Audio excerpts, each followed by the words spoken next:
10, 9, 8, 7, 6, 5, 4, 3.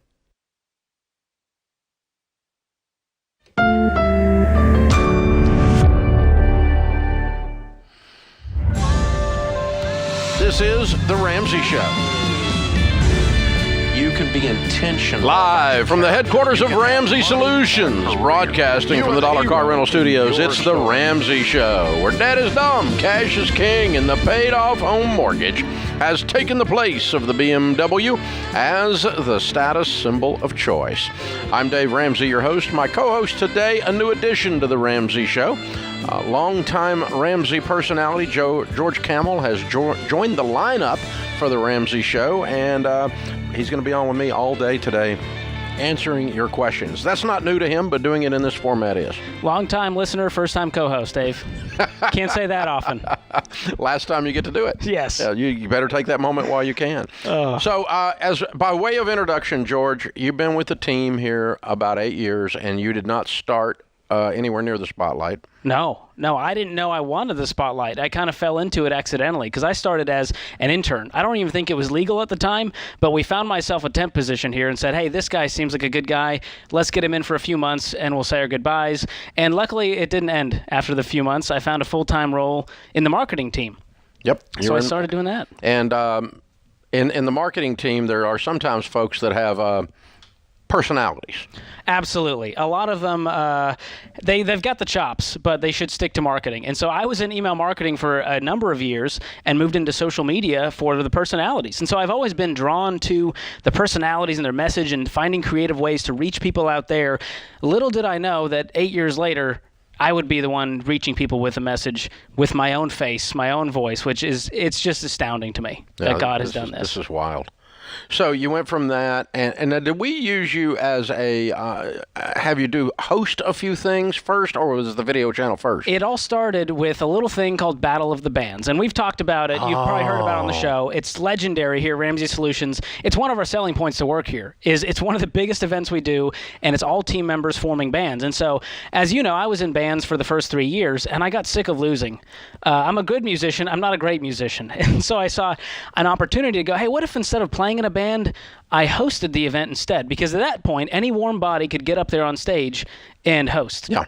And so I asked for the opportunity to kind of host that year, and it all went from there into this hosting role. Yeah, and then you've hosted all of our events for years, our live events, and the video channel for many years. Yeah, shout out to the YouTube crazies, as they're affectionately called. I know they're all watching with pride right now, having a good time. But it really started with one of their own events. has made it. Exactly.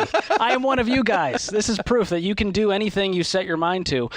So hosting all of the Ramsey events for 4 years, hosting the Ramsey Show video channel, and hosting all kinds of things for 4 years now. Became one of our master financial coaches behind the scenes as a part of that. And then we put you into much more upfront things in the last 2 or 3 years as you moved into Ramsey personality role. Yeah. And Borrowed Future was a big one. Borrowed Future podcast, millions and millions and millions of downloads about the student loan debacle, the epic failure of that. And you were the host of that all the way through, of course. The video channel, live events, big in the high school curriculum. Foundations in Personal Finance, our high school stuff. People seen you in that for years. You're getting ready to be a Baby Step 7 personally. So that's like the ultimate qualifier. Oh, I'm so pumped. I'm about to get the house paid off. I was just an average millennial. Like when I started here as an intern, I had average amounts of debt. I had $36,000 in student loan debt. I had $4,000 in credit card debt. And I started working here and I went, if this guy is really what he says he is, then these baby steps should work. And so I went, what if I just went all in? Not ish. What if I went all in on the baby steps and do everything we teach the Ramsey way? Where would it take me in life? And here I am 8 years later and soon to be paying off my house. Well, but really the net result of the whole thing was that Whitney worked here. You met Whitney, you married way up. We got to talk about that. Now the baby steps start working. The key to winning with the baby steps is marrying someone at Ramsey Solutions and marrying up. So I met my lovely wife Whitney here at Ramsey Solutions, and which is touchy. It's touchy. We don't disallow dating, but you can't be married and work here unless you do the loophole that I did, which is meet here and get married here. Oh, there it is. true. Did you know that? Did I just? Oh no, I think I just unveiled the loophole. I did know that. It's Okay. It's okay. They didn't know that until you revealed it, but it's Yes. okay. So I met her, and we were both already out of debt at that point. And she's, of course, all in on the baby steps. And so we get married, and we went, what if we really go all in together and attack this thing? And so we've been gazelle intense now. We've been married coming up on 3 years. And honestly, she's more aggressive than I am, Dave. I try to slow her down, and she just won't stop. She just wants to get this house paid off, to have options, to have meaning. And you're on schedule to pay it off the next 12 months. Oh, yeah. Probably by April 22 is what we're aiming for. Okay. Wow. And you're how old? 32 years old. Have a paid-for house. Baby step 7. That's about as Ramsey homegrown as it gets, top to bottom. Wife, baby steps, intern to personality. I drank the the whole Kool-Aid. thing's homegrown. I drank the Kool-Aid, now I sell the Kool-Aid. It's amazing. If we had a test tube baby, you'd be it. If we designed the DNA of a Ramsey thing, hey, it's 2021. You would be it. Anything is possible, Dave. Anything's possible. We could clone you, George, next. That's what's coming next. That's not what the world needs. George Camel with a K. You can follow him on Twitter. You can follow him at Official George Camel on his Facebook. You will see him frequently speaking for us on the subjects of money and of goal setting and life, all the things that we Ramsey personalities all do. He was on Good Morning Atlanta this morning, doing a media appearance, so you will see him everywhere. He's been doing all those things, and we have added him to the lineup as a co-host periodically here on The Ramsey Show. So we'll be taking your calls today at 888-825-5225, and the last few moments before the commercial break, we need to tell people there's a brand new podcast comes out today that you're the host of. Yes. It came out yesterday, actually, and the first 2 episodes of 10 are out of, drumroll please, The Fine Print. All about the hidden truths that are keeping people broke. And you've been talking about this stuff for years, Dave. This is nothing new, but what's new is the format. It's narrative, it's storytelling. We talk to outside experts, we hear stories of people who got screwed, and we make it fun. And it's short form. So it's not a big commitment for the average podcast listener out there. And the goal is to reach the people that we're not currently reaching who go, I don't know. I love my rewards. I don't know. I'm all in on this crypto stuff. And I want to help people understand the trends so that they can avoid falling for the traps. Yeah. That's what it's all about. So the true cost of credit card rewards is out. How TurboTax is screwing you is out. Now's the worst time to buy a house is out. How to bulletproof your money. No, that's not out, but it will be soon. How to bulletproof your money for the next pandemic. Could Bitcoin be your ticket to wealth? Those are coming up. Afterpay, Affirm, Klarna. Should you buy now or pay later?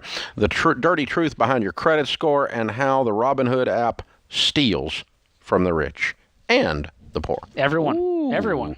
I didn't know you took aim at Robinhood. That's interesting. We're not fooling around here, Dave. There's a lot of sketchy companies. There's a lot of slick products and marketing out there that are trying to reel people in and take from their wallet. And I want to help them avoid that. And I want to help them advocate for themselves financially and stand up against this toxic money culture that we exist to rally against. New podcast is called The Fine Print, hosted by our own Ramsey personality, George Camel.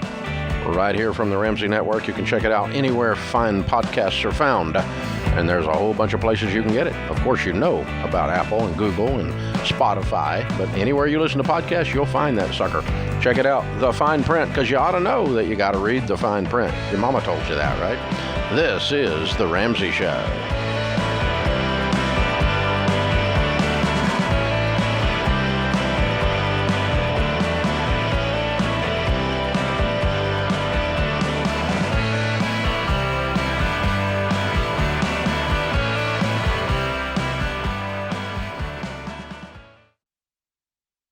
Stop paying your overpriced wireless provider and switch to Pure Talk. They use the same network as the larger providers for much less. For just $30 a month, get unlimited talk, text, and 6 gigs of data with no contract. The average family saves over $70 a month by switching to Pure Talk. Just go to puretalk.com and enter the promo code Ramsey to save 50% off your first month. Pure Talk, simply smarter wireless.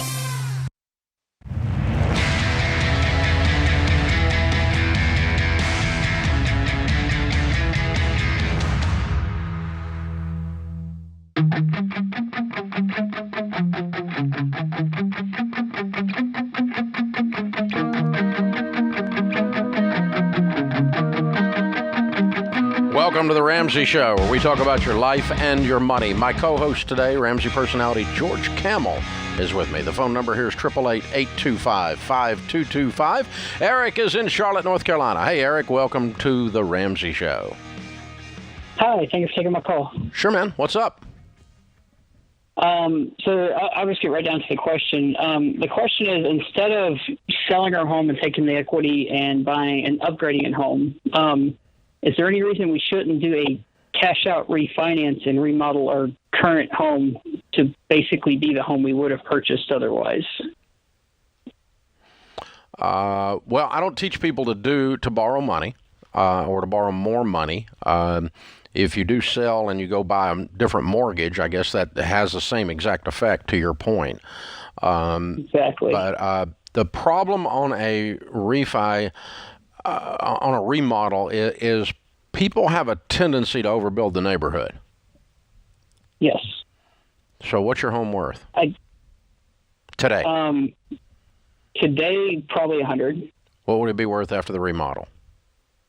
Maybe 120. And what would the remodel cost? I'm estimating on the high end here, we're probably 40. Okay, so you're going to lose half of the money. Oh, yeah. I understand that right? You're going to spend 40 and you're going to increase your value 20. That would increase, that would include repairing a 3 carport garage in the back and turning one of those carports into a small apartment. Which still makes your property worth 120. Probably. Yeah. So you still lost 20 grand. Yeah, that makes sense. Missing something? No, I think the math on this doesn't add up. It doesn't sound like it's worth renovating here. If he wants to upgrade and sell the house, that's fine, but it doesn't seem like it's worth doing this cash out refi and doing all these renovations to only get that much extra. Yeah. If you could increase the value at least exactly what your cost was, then we'd have an argument to have. And the next question would be, if you have a $140,000 home, what is the average home? Are you in a neighborhood or in a rural setting? It's a very small town in North Carolina. Okay. When people are looking for $150,000 houses, do they drive down your street or do they drive down your street looking for $100,000 houses? $100,000. Yeah. Yeah, probably 100. Yeah. So my other point is you're about to overbuild the neighborhood. So I think your actual analysis at the beginning was very good and very correct, Eric, in that I think you're right. I think you're only going to increase it to 120, and it's still going to make you one of the most expensive houses on your street, and that's the very end of the piece of real estate you don't want to be. You want to be one of the least expensive homes in your area because you're going to get the most increase in value and have the highest probability of selling it when you get ready to turn it over. And so, George, overbuilding the neighborhood is the swimming pool edition. These days, it's the water park in the backyard. Mm-hmm. When I was growing up, on the other side of the tracks, a swimming pool was actually a swimming pool. Today, when people talk about a swimming pool, it costs more than a house. Well, there's landscaping, there's the slide. And so he's not doing that. That's not what he's doing. But Sure. That's the kind of stuff that sets you up for spending 4 times as much as you're going to increase the value. And you talk about that in the Financial Peace University lesson on real estate. Making sure you're not overbuilding. Don't get the most expensive house in the neighborhood. And if he does this, that's what's going to happen. And no one's going to want to buy the most expensive house in the neighborhood. Yeah. I actually just sold my personal home, and I had violated that. You overbuilt, that's Dave. One of the reasons that was, it's a big stinking house. But one of the reasons I sold it was this hot real estate market was a good time to undo that mistake and get out with my skin intact. Yeah. But it was not the main driving reason. The main driving reason was Sharon says time to move, and we operate around our house on SWI. Sharon wants it. It's my favorite rule. And so you've got Whitney wants it, WWI. Yes. Oh, yeah, we're feeling that. Yeah, and that's pretty much what you do if you're a smart man. Yes. Yeah. It all comes down to patience. Michael is with us. Michael's in Tampa, Florida. What's up, Michael? Hi, Dave and George. Thanks for taking my call. Sure. Here's my question. I'm in the market for a small compact truck. I'm 38 years old. My wife and I are recently in baby step 7, and about 6 months ago became an everyday millionaire. Way to go! Nice. Thank you. It's been fun. I've been looking at a new truck that's going to hit the market this September or October, which will retail for about $20,000. Is that that little Colorado? It's a Ford Maverick. I saw that. Yeah. Okay, cool. Yeah. So because of my personal thoughts on cars, I've kind of sworn off buying a brand new car probably ever. However, with the current COVID situation and the supply and demand related to inflation, I'm afraid that this vehicle in 2 years, if I were to buy a 2-year used car, will cost about as much as it's retailing for today. So my question is am I being impulsive considering a new car? Should I go forward with that, or do I simply need to go take a cold shower? Well, you told me you're an everyday millionaire, correct? Yes, sir. And this car is $20K. Yes, sir. That sounds like a real small portion of your world, and you've done really well for yourself. I mean, we hear people who are in debt who want to buy a $50K truck, and so you guys have put yourself in a position to win, and I don't see any reason you can't pay cash for this truck, brand new. Yeah, it just eats at me a little bit. It's just the emotional factor? Appreciation hit, and I guess just kind of related to that is what are our thoughts on the inflation factor with the shortage of supply and demand over the next 18 to 24 months? Well, the supply-demand problem was created by factories being shut down by COVID, okay? And so there's a shortage of new stuff coming off, and when the shortage of new stuff coming off rolled its way down into the used market, it created a shortage in the used market, and both of them have shot way up in cost. So the auto market is among many of the markets that were disrupted by people not going to work and building stuff at factories. And so the answer to your question is, as soon as they're all back to work and the supplies starts to even out, the prices are going to even out. And so I don't think you're going to continue to see this level of inflation in used vehicles because there's going to be a supply of new vehicles offsetting it, and just like there always was. So they just got to catch up. It's already catching up. It's not as bad as it was 3 months ago. It's the same thing happened with lumber and houses. It spiked way up, and there's all these jokes about lumber is more expensive than gold, and that was true for a little while. But, the lumber factories are catching back up, and that's going to calm the new housing market down, and then that's going to calm the used housing market down. It's not going to cause it to depress or go the other direction, but it's just going to smooth it out. And this was just an unusual anomaly following a shortage of supply demand. So I don't think that enters into your equation, dude. It's a $20,000 truck. You got $1 million. You're not being impulsive. You haven't done anything impulsive in 10 years. He needs to have some fun. Buy the truck. This is why you do this, man. You're a millionaire. You can afford a $20,000 truck. If it burns to the ground and you have no insurance on it, 3 days after you buy it, your life doesn't change. The ratio of 20,000 to $1 million, your life doesn't change. George is exactly right. It's a small part of your world, which is where depreciating assets should be if you want to continue to build wealth. And so that's why it's dumb to buy a $50,000 car when you're have a negative net worth and you make $50,000 a year. Yeah. It's not dumb. It's beyond stupid and crazy, but people do it every day on payments. You're at the other end of that spectrum. So if I were you, if I woke up in your shoes, I would buy the truck. Sweet that little truck's sweet too. Have you seen the website on it, the Maverick? I'm tempted, and I'm not even a truck guy, but that's a great price point. Yeah. And he's done well. I've noticed this. This has been a theme. The people who are really responsible have the hardest time making these purchases because it's emotional for them because of how diligent they've been and how well they've done financially. They feel bad, and I want them to go, "Hey, you're winning. Now's the time to do those kinds of things. Have some fun." Yeah, that's exactly right. There's what happens though is he's been so diligent, as you said, and your brain gets locked in that groove of being frugal, and that's the magic that got us here, and we don't want to abandon that. And so it's hard to loosen up. And the only way I've been able to loosen up is I do two things. One is I increase my generosity, which seems to give me emotional permission then to enjoy some of the money personally. Yeah. But on top of that, then I just make sure it's an amount of money. If I set fire to it on my kitchen table and it just burned up, that I really wouldn't change my life. You'd be okay. Then you're okay. It's a small, like you said, it's a small part of your world. This is The Ramsey Show.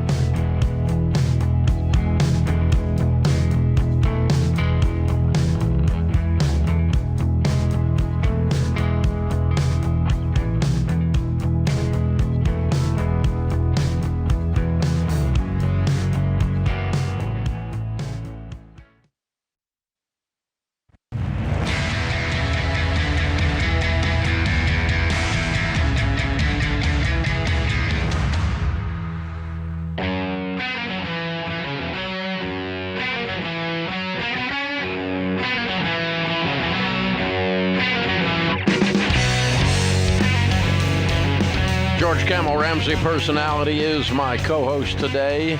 Open phones at 888-825-5225 in the lobby of Ramsey Solutions on the debt-free stage in person. Ryan and Christina are with us. Hey guys, how are you? Good. How are you? Better than I deserve. Where you guys live? Rockford. Rockford, Illinois. Cool. Welcome to Nashville. Thank you. And all the way down here to do a debt-free scream. How much have you paid off? Around $188,000. Woo! How long did that take? 3 years and 1 month. Very good. And your range of income during that 3 years? Around 180 and down to 120. Okay. Wow. Okay. There's a story there. What kind of debt was the $188,000?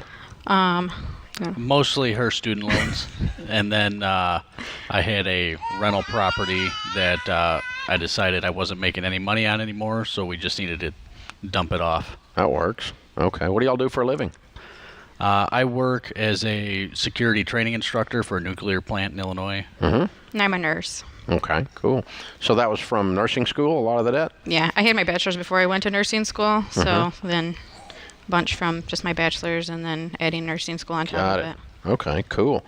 So tell us, what happened 3 years ago that put you guys on this journey? I had heard about you in my early 20s, and I worked as a CNA. I just never had enough to get ahead, and just a ton of excuses. And then after I had my daughter, we were paycheck to paycheck, and it just wasn't working. I wanted to stay home longer. I had to go back to work at 6 weeks with her. And just not being able to stay home like I wanted to with her, it just kind of disgusted me. So decided to actually put the plan into work. Okay, cool. And so how long you guys been married?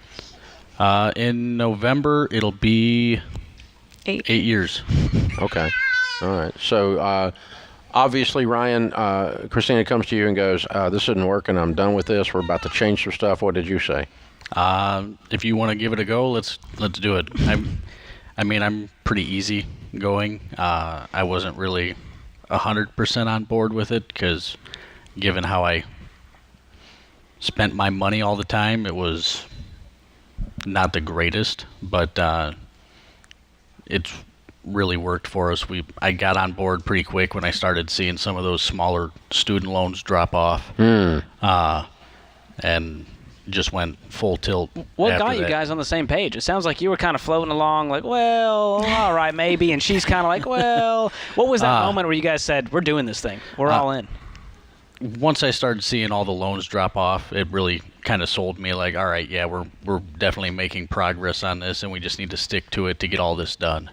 Yeah. So we just focused and went forward with continuing knocking off the loans as they went through, and here we are with no debt. Wow. Well, mortgage. Well, the mortgage. Yeah, but $188,000 gone in 3 years is stinking impressive. Well, I mean, you kind of make this sound like, well, we just kind of wandered along and then it went away. It's almost $200,000. It probably could have been done a lot quicker, but she's going to school full time as well for nurse practitioner. And that's where the income drop is. we cash flowed that, and then IVF for our youngest was all cash flowed. Income drop was once she had him and COVID hit, and with everything, the uncertainty of what was going on, we were in a place to where with just my income, we were able to keep her home so she could spend more time with him and not rush back out to work. Which was the start of this story. Yes. So it just kind of went all full circle, and now she's back to work again, and we're just working on knocking the mortgage down, and then we're going to move out of Illinois and hopefully down your way. All right. hopefully down here. All right. Well, way to go, you guys. I'm Thank so you. proud of you. Thank you. Very, very cool. Now that you've paid off $188,000, after 8 years of marriage, you learned to work together. You saw that progress. The progress sold you. Yes. There's nothing like winning to get you on board, right? Right. And this works. This stuff works. And so now I'm on. Now that you've been through all of that, and you're standing here with no debt except the mortgage, how does that feel? Good. Pretty amazing. Yeah. Huge weight off the shoulders. Yeah, because you've been carrying that a long time. Yeah. I mean, 8 years you've been carrying it, basically, right? Well, I've had student loans forever. Yeah. Yeah, so. And then some, huh? Okay. Yeah. All right. Turns out they're not good debt. No. Do not do it. Wow. What exactly did you guys do? I mean, it sounds like there were some sacrifices that had to be made here. You couldn't live the way you were living. What's the key to getting out of debt? No vacations. Yeah. Be frugal. Yeah. Very frugal. We just learned to manage our money and watch where it was going, using the Every Dollar app. Leave the wants alone and just focus on the needs. What was one of those wants? You said this is hard to give up, but I'm willing to do it if this is what it takes. I like beach vacations. She's really was missing out on these vacations. This is the vacation thing. There's a theme here. Her vacations, me, anything firearm related. Yeah. Oh. Had to put a lot of that on hold. Oh, you put off buying guns? Man, that's tough. He traded. I can give up the beach, but now we're getting. Yeah. Okay. Oh my gosh. Well, now you're free, and now you can go to the beach and buy a gun. Yep. Or buy a gun and go to the beach, whichever one you want to do. Yeah, it's all good. That's living like no one else, and so later you can live and give like no one else. So very, very, very well done. Good stuff, you guys, and you brought the kiddos with you. What are their names and ages? Let's have them join you on the stage. Logan, he's 14. Mm-hmm. And then Michaela, my daughter, she is 4. Mm-hmm. And then we have Wyatt, who is 10 months old. It looks like some cheerleaders in the action there. Grandma and Grandpa bringing them in. Yep. That's an excuse to come forward. Very cool. Good stuff. All right, we got a copy of The Legacy Journey for you because that's the next chapter in your story for sure. You've changed your whole family tree. Look at that great family. Ready to rock and roll, man. I love it. And a copy of the Total Money Makeover for you to give away somewhere and pay it forward for someone. Ryan, Christina, Logan, Michaela, and Wyatt from Rockford, Illinois. $188,000 paid off in 3 years, 1 month. 180 to 120 in income, and now back up again. Count it down. Let's hear a debt-free scream. 3, 2, 1. We're debt-free! Yeah! This is how it's done. Wow. Powerful. Family tree changed, just like that. Just like that. Just 3 years and 1 month of some sacrifice. This is what I stumbled into. I would like to say I had a great epiphany and my intelligence brought it forward, but I stumbled into this fact because I'm a math nerd, and it wasn't readily apparent to me, but as I started working with people, and it has been the difference in the Ramsey message top to bottom. Personal finance is 80% behavior. It's 20% head knowledge. You've got to do something to modify your behaviors or all of your freaking theories in the world don't work. And when he saw actual results by paying off the smallest debt, which he would have never seen if they'd have paid off their highest interest rate debt That's right. first. The debt avalanche is mathematically smart, Dave. Yeah, that's a bunch of crap, isn't it? So it paid off those smallest debts, and you know what it did? It got him engaged, got them both engaged. They started to believe, and that hope kicks in and throws gas on the fire, changes everything. Oh, absolutely. And as you heard from her voice, they wanted options, and they realized until they got out of debt, they don't have all the options in the world. They have to do what they have to do. Yeah. She's exactly right. She was that idea to go to a beach vacation or idea to be able to be home with the babies, and when you're carrying around on your shoulders $188,000, it's a problem.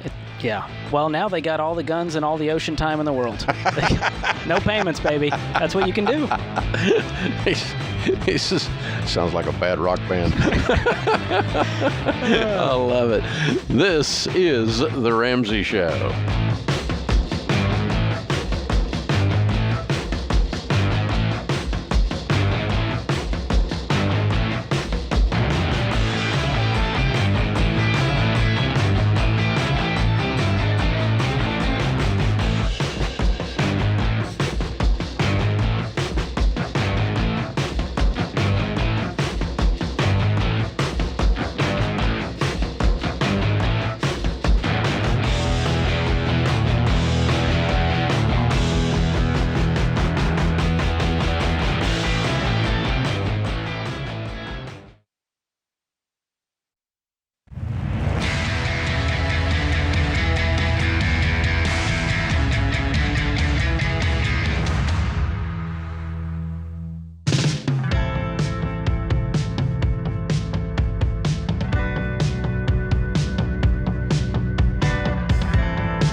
George Camel, Ramsey Personality, is my co-host today as we take your calls about your life and your money. The phone number is 888-825-5225. You jump in. We'll talk about you right in front of you. New podcast launched yesterday on the Ramsey Network. It's called The Fine Print. George Camel, my co-host to my right, is the host of it. The first 2 of 10 episodes dropped yesterday. How TurboTax is screwing you and the true cost of credit card rewards. And George, you are diving deep into the fine print of these situations. Absolutely. I'm doing the research for them to save them some time and money here, and you were featured in the TurboTax episode where we really unpack the strategy of TurboTax. It's not tax software anymore. It's a front door to boatloads of debt because they bought Credit Karma. They've got all the Intuit companies out there, and they're ready to sell you on some loans down the line. Yeah, that's the goal. That's the goal for sure. The data proves it. Oh, yeah. Ryan is with us in Denver. Hey, Ryan, welcome to the Ramsey Show. Thank you, Dave. It's an honor to talk to you, and great to see you on the show, George. Thank you. How can we help today? So here's my situation. So I have a current job offer to make about $30,000 above what I currently make, and the ability to work 100% remote. The problem is I like the firm I'm currently at, and I just got a promotion with a nice pay raise and bonus. So I'm torn between being loyal to my current employer and the coworkers that I really like, or taking the pay bump and the opportunity that seems like the better deal for the moment. Well, if you took work remote out of it, it might change my answer. And Okay. Because I am seeing several pieces of valid research come out that is very clearly saying man was not meant to be alone. And the productivity and the quality of work coming out of remote working companies is going to be and is less than companies that actually where people actually work together. Being in the same room with someone has a multitude of advantages, from communication to quality of relationships to trust to and all of that affects productivity and affects quality of life on the job. So remote workers are, the research is coming out, they're just straight up lonely. But it sounds really appealing for someone who's not necessarily an extrovert, and it sounds really appealing for certain job types for you to sit at home and peck on a computer and get it done. But at the end of the day, it's not turning out the way everybody thought it was going to. So I think that's a temporary move if you take it. I don't think it's a career destination for you. I'm going to go take this because it's $30,000, but I'm pretty sure in 24 months I'll be doing something else. Yeah. And Ryan, you said you really like your coworkers. You're going to miss that when you're on Zoom calls all day. It's going to feel like you don't have any. So what's your current income right now? What kind of jump are we talking? It'd be like from $69,000 up to $90,000. Yeah. What do you do? I'm an auditor for a public accounting firm. Okay. Well, it would be unbelievably tacky for you to walk in and go, you guys just gave me a raise and I want another one. It's not enough. So, I'm interested. How old are you? I'm 24. Wow. Oh, okay. What would be your best theory as to why you're worth $100,000 to one company and $70,000 to another? I mean, the job offer is kind of for a little more specific type work. You have to be a little more technical and transactions. Brian, speak directly into your phone. We're having a hard time hearing you. Okay, sorry. So I would say the reason is for just the qualifications that you would have to have for this new type of job. But you have whereas, those. What's that? Don't you have those qualifications? Yes. Okay. So why are you only worth 70 for one company and you're worth 100 for the other with the same exact qualifications? Just the line of work. I mean, it's different type of work. So with auditing, there's a lot of there's a lot of opportunity, a lot of people coming into the market, and it takes a little while at bigger firms to kind of work up, whereas you're very replaceable in audit. Unlike this type of industry that I'd be moving into, it's kind of more specific. And does your firm offer that service that's specific that this other firm offers? So they do, but not at the not in Denver. Okay. Where's this new job at? Is it local or are you moving? Remote. Oh, it's all remote, so you wouldn't have to go anywhere. Yep. Here's the thing. I'm worried you take this thing and you realize, oh my gosh, I hate these people and it's toxic and it's super stressful and I'm working 60 hours a week and it's not what I thought it was and it's not worth $50,000, let alone 30. Yeah, you do what you want to do. I don't think there's a wrong answer. If you take it, I'm going to introduce the idea that it's more temporary than maybe you had thought, because I think you're going to run into problems 24, 36 months out. Because I think we're going to start to see, this is my theory, Ramsey doesn't have remote work. We don't have any. Okay? Because we really have seen a major difference when we're in the same building together. As a matter of fact, we spend an inordinate amount of money being in the same building together, building the dadgum building, and so we believe in it that much. We believe in the net result to the customer, the net result of the quality of work, the environment, the retention of talent. The culture. And so forth. So all of that to say, you're asking a guy who has a skewed opinion on this. And so my theory is if you take that other deal, it's going to be a temporary deal. And that's okay to do at 24. If you want to make $30,000 more a year, that's not a bad thing. And you got a bunch of freedom from work remote, that's fine. But I don't think you'll be there when you're 30, still doing that, just based on talking to you. And I think these trends are going to blow up. A lot of people are already zoomed out, I'll just tell you. And so, but now, the other thing you could do, if you don't take it, is I would go back into the current firm and say, I've got this offer on the table. I'm not going to take it. But I think it's fair to let you guys know this is on the table, and I am staying here because of the relationships and and because I value this firm, and you guys just gave me a raise. I'm 24 now, but what I do want you to know is that you're going to have to show me a path forward. And because the next time this comes up, I got to think about it again. And so you don't have to do it today, but over the next coming months, you need to give me a path forward where I can earn more money for this firm so you can pay me more money. I want to know how I can add value so that I can make more. And if you do that with humility and you've got the work ethic and you've got the chops and you ask for, hey, I just want a growth plan. I'm willing to work and do what it takes to get to that salary. Just let me know what it takes and let's have that conversation. And the way I do this too is I reverse the shoes and say, okay, put your employer's shoes on. I got a 24-year-old guy walks into my office and goes, I just turned down a $30,000 raise. Not... hey, look what I got. Okay. Because I'm going to tell you, take it. Yeah. If you come in waving that under my nose. Go for it. As an employer. I'd say, you feeling hoppy? Jump. It's your last day. That's good.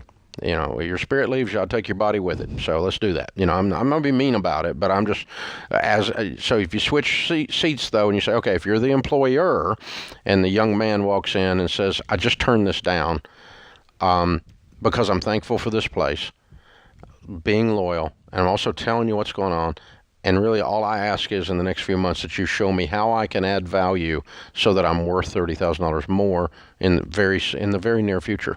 Yeah. Not asking you to match this, but I am asking you to show me a way where I can be valuable. Now, an employer like me, that guy, that gal, I love them. That's perfect. Yeah. Because that's somebody that's in it to win it for the long term with the team. They're going to stick around. It's going to be worth investing in them. It's going to be worth giving them maybe an immediate raise even. But you don't ask for it. No. Not today. Do it with humility. That's it. That's the whole thing. George Camel, Ramsey Personality, my co-host today here on The Ramsey Show. And, of course, James Childs is our producer. Kelly Daniels, our associate producer and phone screener. We'll be back before you know it.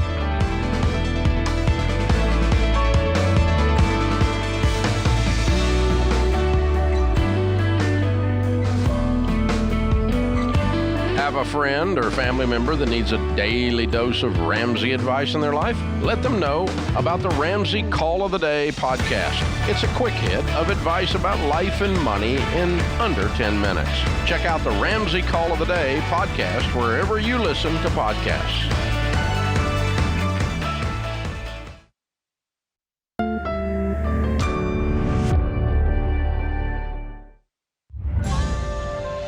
This is The Ramsey Show. You can be intentional about your character. You can have money and a career. You are the hero in your story. Live from the headquarters of Ramsey Solutions, broadcasting from the Dollar Car Rental Studios, it's The Ramsey Show, where dad is dumb, cash is king, and the paid-off home mortgage has taken the place of the BMW as the status symbol of choice. Ramsey personality George Camel is my co-host today here on the air as we answer your questions about your life and your money. Open phones at 888-825-5225. That's 888-825-5225. George is launching, along with the Ramsey Networks and our whole podcast division, a new podcast today, or actually launched yesterday, technically, called The Fine Print. That's right, the hidden truths that are keeping you broke. I just love a good podcast, Dave. I hosted our Barred Future podcast. I host the Entree Leadership podcast. I thought, why not one more? There's room. And so we did it. It just launched. We've got a 10-episode season that's coming out right now. And here's where it all came from.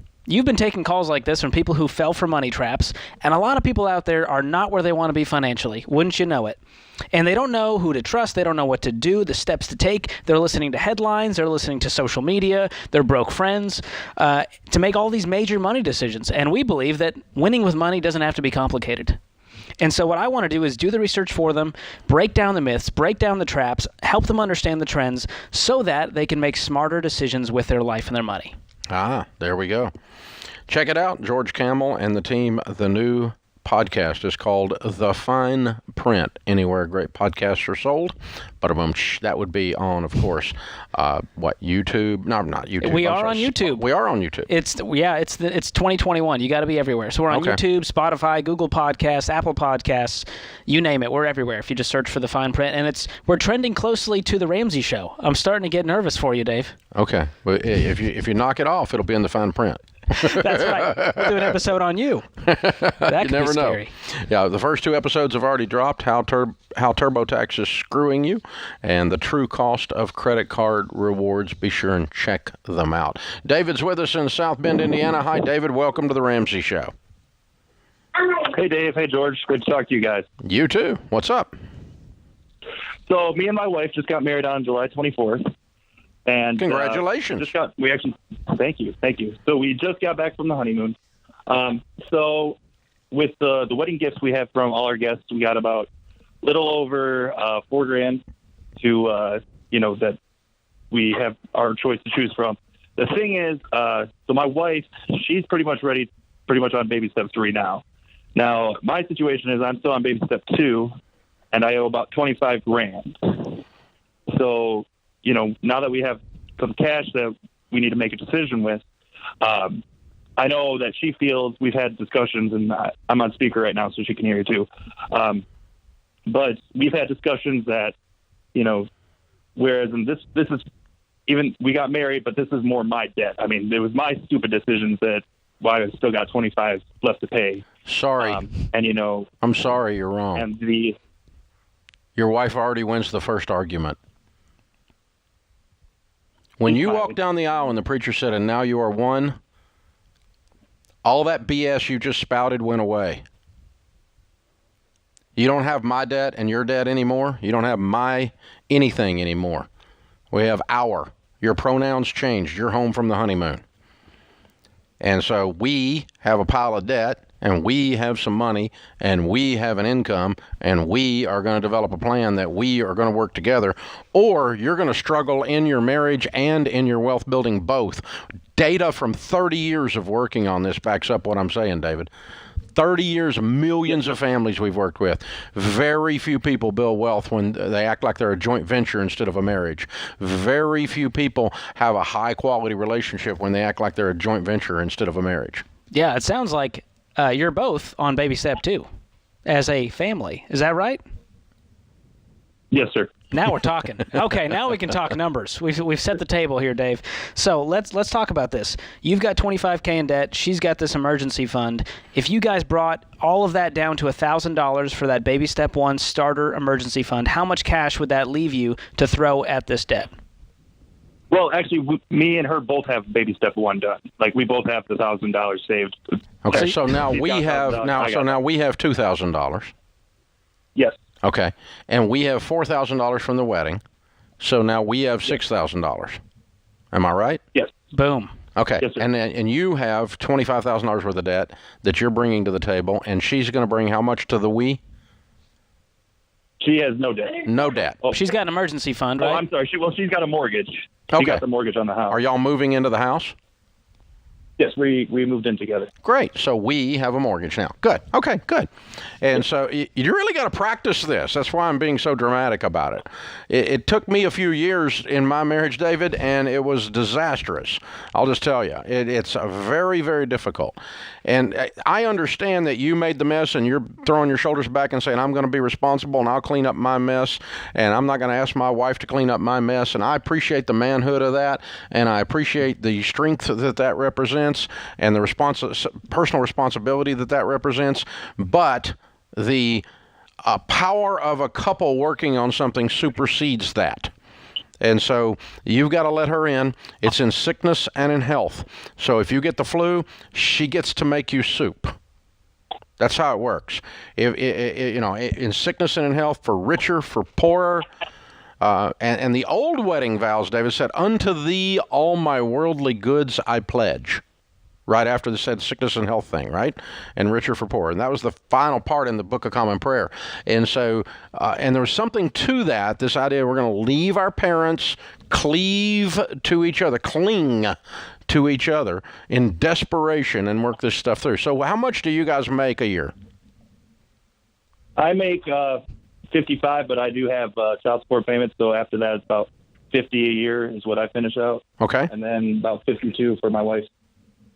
Okay, so you got a $100,000 household income, $25,000 in debt, and $6,000 in savings. And if you work the baby steps the way we teach, and I understand this is all fresh and it may take you a little while to digest, but I'm force feeding you with a fire hose right now. Okay, so what we teach is $1,000 in the starter emergency fund. So I'm taking $5,000, throw it at the 25. That leaves me 20. How fast am I going to pay off 20, making 100? Probably 6 months. I say they could do it in less if they go hard at this. They got a team now. They could do this thing. And beans and rice and beans, and we're going to bust this, and you're going to be completely debt-free, and then we're going to go on and start saving our fully funded emergency fund. Then we're going to start talking about working our way all the way through the baby steps and paying off this house or moving up in house or whatever it is you're going to do there. So I think you guys are amazing, and I think you're going to do great. And I appreciate you coming on in front of 22 million people and let me bust your chops. But that's, you're not the first, brother. So it's, and you won't be the last. But what I want to do, too, is I want to give you a wedding gift. Since we just spent your wedding money. I didn't spend it. You did when you borrowed that $25,000. But anyway, so I'm going to give you a Ramsey Plus for a year, which signs you up for Financial Peace University for the two of you to go through together. It puts you in the Every Dollar Premium, the world's best budgeting app, and you'll be able to use all of this together. And George, that's a great way to get started. I love it. And combine those accounts if you haven't already. I'm not sure they have. Ooh. It's time. Good call. Touchdown. Hang on. Kelly will pick up and give you our wedding gift.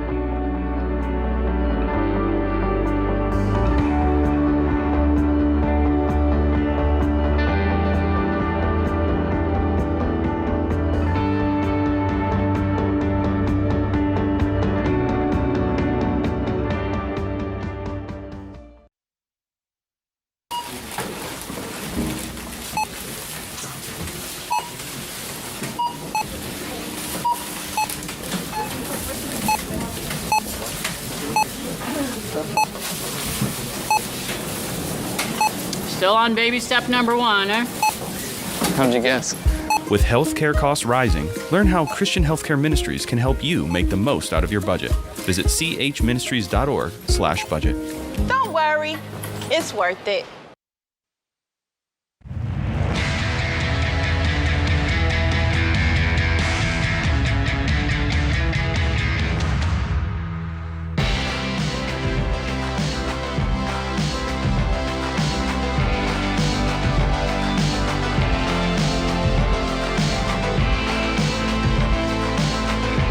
George Camel Ramsey personality is my co-host today. Open phones here at 888-825-5225. When you're struggling with money, it is easy to tell yourself that you'll deal with it later, or I'll start fresh after the new year, but then later rolls around and you're still out of control. Hey, listen, don't wait. Everyone that does this stuff wishes they'd started earlier, and you will too. So don't make it a bad thing. I mean, don't make it like 10 years ago. No, go and do it right now. Right now, this is the last month you ever have to worry about money. If you do, if that's you, we're here to help.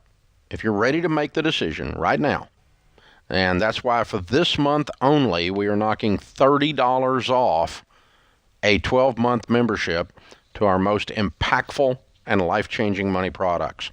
See, if you want to go to Financial Peace University, you want to plug into the premium version of our budgeting tool, Every Dollar, you do that with a Ramsey Plus membership, which for 12 months is $30 off in the month of August. See, you deserve to be free. You don't deserve to work this hard and be broke. It's time to change. And the stress, it's got to go. So start with a free trial at Ramsey Plus today by texting TRIAL to 33789. Text TRIAL to 33789. Aseen is with us in Los Angeles. Hey, Aseen, what's up? Yes, hi. We have saved $200,000 for our children's education, and we will be needing this money 7 years from now. So I'm a stay-at-home mom, and my husband works. So we want to invest somewhere where it is secure and it can maximize in 7 years. So when my children want to go to undergrad and grad schools, we can pay for the tuition and they remain debt-free. Wow, that's amazing. Well done. So what's it invested in now? Thank you. They're not invested. They're sitting in bank in my saving account. So I want to invest and see, because I have been listening to your show, and I wanted to know, like, if I can maximize, like, double or a little more than that. So when my kids go to college, they can just do their studies and they don't worry about this debt and all that. Yeah, amen. Well done. Man, how many kids do you have? I have 3 kids. One is already in college, but he's on scholarship, and the 2 of them are younger. So they will take some time, like 7 years and 9 years to be in grad school. So that's what I was planning for them, that at least they are covered. He's lucky that he got all that, but not everyone is lucky. Wow. You got some sharp kids. Yeah, that's amazing. It sounds like the oldest one's like his mom. So, yeah, people who make their luck, those kind of people. So here's an interesting number. If you invest $200,000 at 10%, in 7 years, it will about double. So it'll be worth $400. If you don't add anything to it, it'll be worth $400. If you invest it at 7%, it'll take 10 years for it to double. Mm-hmm. And so this is the problem. Now, if I have that money to invest, I'm personally comfortable with, and I recommend putting it in good growth stock mutual funds. Now, that does mean you're going to see some ups and some downs along the way, but the averages are well north of 10% on the stock market's history. That's the averages. Now, some years it could be down 4%. Other years it could be up 18%. And so, it depends on the ride on how you get there. But here's the thing. If it's average 10%, if it does half of what it's averaged, we have one of the worst 7-year periods in history. And it does half for 7 years because it went way up and then it went way down, and then up again. And it averages only 5%. It's still 5 times what you're making right now. Okay, so if there are certain mutual funds, like you can go Vanguard or Fidelity, but some of them have expense ratio of 0.7, something like that. So what is a good expense ratio we should be looking at? I spend 85% of my analysis on a mutual fund on its average rates of return, and I only spend about 10% of my analysis on the expense ratios. Because here's the thing. If you have a fund that has a 0.002% higher expense ratio, but it averages 3% more, you just kicked its butt, right? And so everybody gets caught up on what the expense ratios are and what the costs are, and they're looking at the wrong numbers. You don't want to ignore that number and overpay for expenses, but you can really miss out on a really great fund with a really great rate of return, nickel and diming on the expense ratios. So I don't spend a lot of my personal analysis on my personal selection that way. But it's obvious you've done some research on this, know something about it. What we teach people to do, sit down with a SmartVestor Pro. Yeah, and I'm curious to your thoughts on this, Dave. At what point does she go, let me look at an ESA or a 529 based on my income and see how much we can sock away there for tax-free growth? Going to move as much of it over there as I can. You can't move 200 in 1 year. Yeah. That's not available that I'm aware of anywhere on a 529. A lot of 529s are limited to 10K a year. So you could systematically move some of it into different kids' names, that kind of a thing. Help it grow tax-free. And let that, let's say it did double. Let's say it went from 200 to 400. That extra 200 is completely taxable except to the extent you've got it in a 529 or an ESA or both. And then, of course, it's going to be completely tax-free on the growth. So that's a really good point you bring up, George. Just go to Dave or go to RamseySolutions.com, click on SmartVestor, and sit down with a couple of different ones and interview them. Let them talk to you about how this is working, what's going on, and so forth. And that'll, once you get the education on it, I think you'll make the exact right decision. Very well done. She's amazing. Yeah, Greg's with us. Greg is in Kansas City. Hi, Greg. How are you? I'm good. How are you? Better than we deserve, brother. What's up? Well, thank you for taking my call. So I'm pretty new to listen to your show, and I'm looking for a starting point. I have about $24,000 in debt, and I have a big spending problem. And I hear you talk about the baby steps. I don't really know what they are exactly, and I'm trying to figure out a way to get in control of my financial situation. So I want to start a business eventually. Very good. And so I'm trying to sort of sort through this and get a starting point on how to get this debt knocked out and move forward. Cool. What's your income? About $65,000 a year. Okay, so we got 65 income, 24 in debt. Well, in the baby steps that we teach, if you're going all in, here's how it works. Baby step 1, you need a starter $1,000 emergency fund out the gate. Okay. Once you've got that, what's that? I have that. You do? I have that. Okay, so we're already on more? I have $1,000 in savings. That's all I have. That's all you have. Okay. Yeah. Okay. So once you've got that, we're going to move on to baby step 2, which is where you're going to be at with this $24,000 in debt. We're going to use the debt snowball to attack all of this debt, which means we're listing out each debt, smallest to largest, and we're ignoring the interest rate. We do not care about interest rate. This is about behavior. This is about progress. This is about motivation. And as you do that, you're going to start shaving your expenses. You're going to start taking side jobs. You're going to go on beans and rice because we want to get rid of this thing fast because you want to start a business. You have dreams. And so use that to fuel this debt snowball journey. And then you're going to take that starter emergency fund and turn it into a fully funded emergency fund of 3 to 6 months of expenses. And that might take you, 6 months after you've paid off the debt.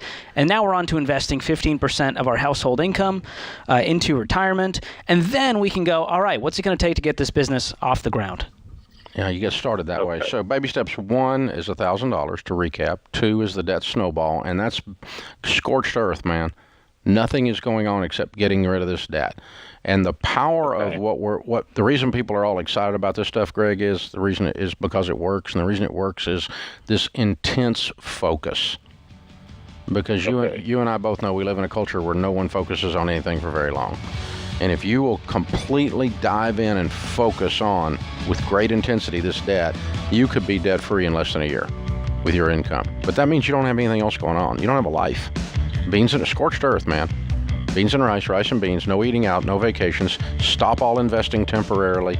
Any money you have other than that $1,000 that's not in a retirement account, you throw it at that debt. It's this complete unbridled intensity and focus, and you punch this debt in the nose and get rid of it.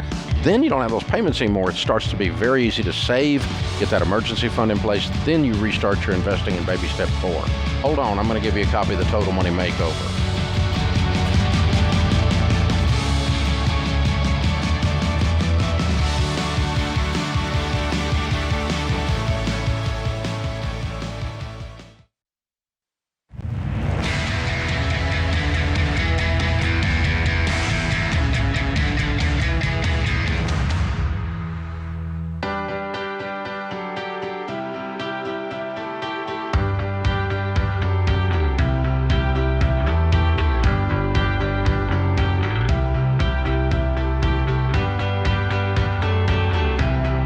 George Camel Ramsey personality is my co-host today. One of our favorite things to do is to take a debt-free scream here on the air. One of our even more favorite things to do is to have a debt-free scream on the debt-free stage in the lobby of Ramsey Solutions Live. And there's only one thing we like more than that when it's one of our own team members. Oh, yeah. Just pumped for this, Dave. This is some of my favorite stuff right here, is when we get the team members who have been walking the talk, not going ish, but going all in on this stuff. And I'm so excited to have this wonderful couple with us today. So Matt and Jessica are with us. Matt Michaud is our executive director of data. Been with us about 4 years on our team. One of our top leaders in the whole organization. And you did it! Woo! Yeah, baby! Thanks. I love it. How much did you pay off? Just over $215,000, Dave. Goodness gracious. And how long did that take? 23 months and 4 days. Woo! Spoken like an executive director of data. 4 days, 4 hours, and 32 minutes. Well, it was $215,920 and some odd cents. He knows the some odd, too. He knows it. He knows it. He just didn't want to say it, Jessica. That's right. That's right. No question. So what kind of debt was this? It was our house. You paid off your house! We did. Baby step 7 in the house! Woo! I love it. That's so cool. Mm-hmm. I got more team members with paid for houses. It's unbelievable. This is amazing. This is a growing trend. Hey, we were just talking in the other hour. George, he's on track to pay his off by April. This guy right beside me right here is getting ready to join you in this. The way to go, you guys. Thank you. You can do this. Congratulations. I'm so proud of you guys. Thank you. Thank you. It's amazing. I know when they announced it the other day in staff meeting, everybody went crazy and just cheering you on. It's very, very cool. So one of the things we've done this year for those of you listening is we've taken the whole team back through Financial Peace University, and we're tracking the whole team as to how much debt they've paid off, how much money they've saved, how much mortgage reduction has happened, and we're tracking every bit of that, and it's called Walk the Talk. In other words, if you're going to be in here talking about telling everybody in America they ought to do this stuff, then you ought to personally be doing it too, otherwise you're a bit of a hypocrite. Mm-hmm. And so everybody's game on, and Matt is one of the ones paid off their house. Way to go, you guys! Absolutely. All right, you've been here 4 years. This took 23.4 months, right? 23 months, 4 days. No, 4 days. That's what it was. Okay. And so tell us the overall story. What happened? What's your overall story, Jessica? Well, several years ago, I had to get a bank statement printed out, and we were budgeting, but not.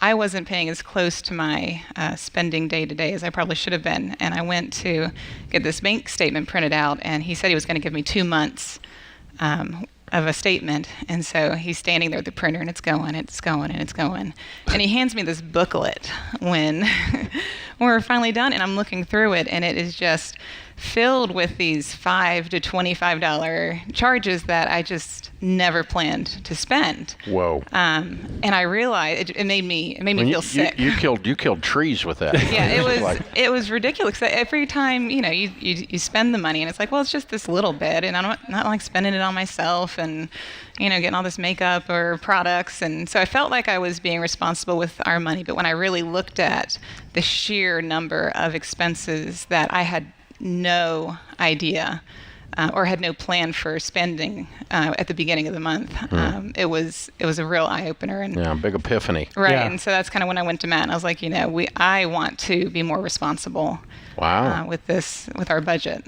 There's a big difference between that 10,000-foot view budget and that 100-foot view budget of hey, we're in 4, 5, and 6. We can take our foot off the gas. We didn't actually have to go through baby step 2 because we had really great backgrounds with our parents, brought us up well. We didn't, we were blessed to go to college debt-free. We were blessed to have start out our marriage debt-free. But that's a blessing and a curse, right? Because we never learned how to do that really intentional focus on our money. And so when she came to me and said, hey, what would it look like if we really did this and we really pushed hard and we really got down to the nitty-gritty of budgeting and going after this house? And I said, well, let me put some spreadsheets together. Let me do some analysis and figure out. Oh, good! I get to do a spreadsheet. Right. I was like, ooh, let's do this. And it was going to be, a 4 or 5 year journey, but it was something we were willing to go through. And, God has blessed us through the process. So you got connected. Did you go through Financial Peace University, or did you end up here first, or how did that all connection Ended up happen? Here first, and then kind of got connected to the plan and the stuff as well. I told people, I don't know that I'd get hired today with how our hiring practices are in terms of what we expect from people kind of coming in terms of knowing about Ramsey. But we were local, and I was like, hey, I know Dave. I know who he is. I know what he's about. And I'm in line with kind of the general concept of what it means to work the plan. I would say we were at best-ish. But being here for, a little bit of time really quickly taught me what it looked like to really walk the talk, to really do the stuff that we talk about and to say, okay, let's get down into every dollar and let's do some budgeting and let's take this stuff serious. And it was amazing what a difference that made. So how do you take this 4 or 5 year journey and go, we're going to do it in under 2 instead? That's not an accident. We've been blessed. I mean, I've been working here for 4 years, and through that time, I've kind of moved from being an analyst to kind of leading some of the analyst folks to leading all the analyst folks, and now working in data over all the data. So God has been very faithful to us as we've tried to work this out. The government's kind of given us some money as well in COVID. Dave and the government. That's all it takes. Well, it turns out. I told the kids that's their contribution because they're going to be paying that back someday, right? Right. But we had 2020, we had COVID, we weren't going out, there was nothing to spend money on, so it was really easy to kind of put your foot on the gas and go hard at it. Wow. Yeah, very cool. So what's this house worth? It depends. I mean, if we check now, it might be up another $10,000. Who knows? But somewhere in the neighborhood of $520,000. Okay. Wow. That's not what we had to pay for it, though. Thank the Lord. Amen. And how old are you two? 39. And I'm 41. All right. And you have a paid-for $500,000 house. Yes, sir. Absolutely. How's that feel? Unbelievable. It's amazing. Unbelievable. Wow. I still don't believe it, Dave. It's been a couple months now, and it doesn't feel real, even when I walk through the front door. I'm so proud of you guys. Thank you. So well done. Matt, you're not only a world-class leader and a borderline savant, but but on top of that, you've walked the talk. I mean, you didn't try to break the system, fix the system. You just did it. And here you sit at 41 years old with a paid-for house, and Jessica, you guys this is just incredible. Inspiring. Very, very well done. And the whole half the team's gathered out here not working. Are you paying them to be here? They're just hanging out. Yeah, productivity's gone down to watch this debt-free scream. I'm just saying. Well, Dave, you often ask who the biggest cheerleader was, and you can see it in the lobby. Yeah. It's all these folks. Yeah. It's all these folks every day talking about what they're doing, seeing other team members do their debt-free screams, just being encouraged over and over and over again. It's been amazing. It's a lot of positive peer pressure around this place. Yes, sir. Yeah. So very well done, you guys. Good job. So you brought the kiddos with you. Bring them up. Their names and ages. All right. This is Patrick. He's 12. Mm-hmm. This is Alexandra. She's 10. And coming down in front down here is Eliza. She's almost 5. All right. Very cool. Very cool. And they have also been our biggest cheerleaders. Absolutely. Every time we had extra money come in, it wasn't a question of where it was going to go. They'd start cheering. We get to put it out towards the house. And now they own their house. And now they've locked this in with this weird event today where they're on camera and all this. But it's sealed in their soul. Yeah. Absolutely. That this is what my mom and dad did the day that we changed our family tree. I'm so proud of you guys. Thank you. It's powerful. Inspiring. Very cool. All right. Well, just for those of you listening, we don't ask our own team members their incomes while all of their peers are standing around. Don't make it weird. So that would be a little bit awkward. So we don't do that. So, and obviously we don't need to give him a book because he's got them all. But we'll give one anyways. Yeah, you give any book you want, Matt. I'm just saying. So excellent. Way to go, you guys. Excellent job, Matt and Jessica, Patrick, Alexandra, and Eliza. $215,000 paid off in 23 months and 4 days. It's a $500,000 house and everything. We're looking at weird people. Count it down. Let's hear a debt-free scream. Ready? 3, 2, 1. We're debt-free!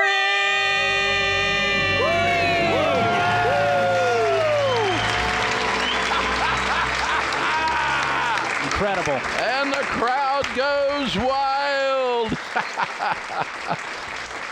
I love it. He's an incredible young leader, incredible guy, and just wonderful to see the success that he and Jessica are having. So cool. That's how you do it. This is The Ramsey Show.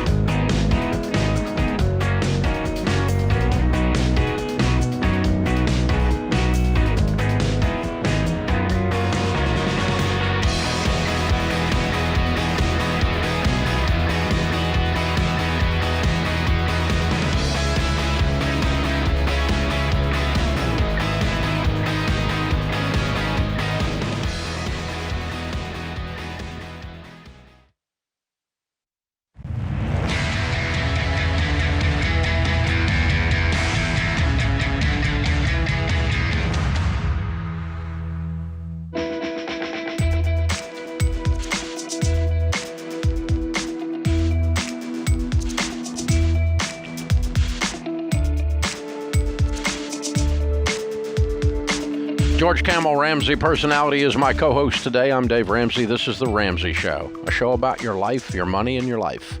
Just that simple. Fred is with us in San Antonio. Hi, Fred. How are you? I'm good. Just a quick question. I have a house that during the divorce was given to the ex. It's $135,000, but the loan is in my name. The divorce was 3 years ago.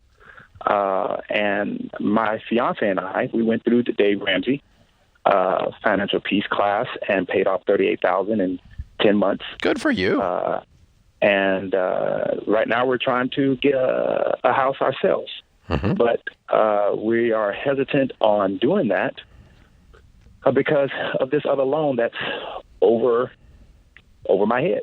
Mm-hmm. We don't know. So the divorce decree was your divorce lawyer sucked because he left you without the house and with the loan. Correct. Well, the paperwork says that each one has to pay for their debts. So I'm trying to move forward with trying to forcing her hand to do that. Well, that's the mortgage should have been addressed in the divorce decree. It wasn't? Yeah, it wasn't. That's weird. Yeah. Okay. So basically you don't have anything from the divorce decree to help you. Correct. And you did a quitclaim deed on the house, and so you gave up your ownership, right? Correct. Okay. And that was part of the divorce decree or just part of the negotiation? Part of the divorce decree. It's on paperwork. Okay. Then I suspect the divorce decree addresses this mortgage, but I suspect it just says you stayed on it and it didn't ask her to refinance within a certain period of time, correct? Correct. Which is what should have happened. All right. So for those of you listening, if you go through a divorce, God help you. But if you do, for God's sakes, get the mortgage out of your name as part of the settlement. Make the person keeping the house refinance it into their name, and so that you don't end up where he is stuck. Do you remember what the interest rate is on the mortgage? It's 4.5. Okay. Well, the current market is somewhere around 3.